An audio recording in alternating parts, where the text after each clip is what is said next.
Hi everyone, welcome back to Wake&Tech. I'm back with another tutorial video on how to create a group on Telegram. Telegram allows you to create a Telegram group with a few simple steps. If you need to talk to various contacts at the same time from one conversations, then you can easily create a group and make your work easier on Telegram. Before beginning, I would like to request you to subscribe to our channel by hitting the subscribe button.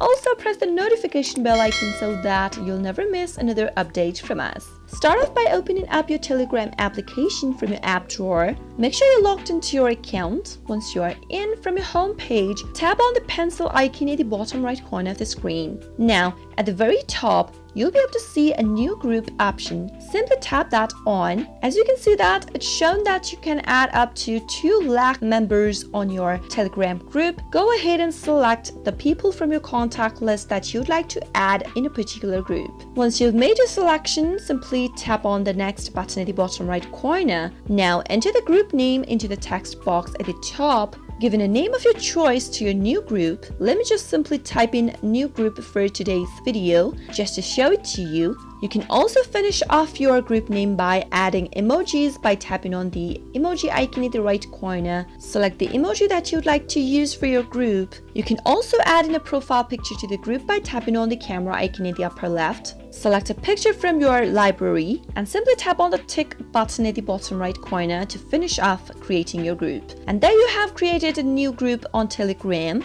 If you'd like to keep adding members, then simply tap on the add members option at the top and select more people that you'd like to add into your group. That is how you'll be able to create a group on Telegram if you'd like to connect to more than one people at the same time with one conversation. I hope the tutorial was helpful. If it was, go ahead and give us a thumbs up. Comment down in the comment box if you have a question or a feedback for us. I'll be back soon with more tutorial episodes again. Thank you for watching.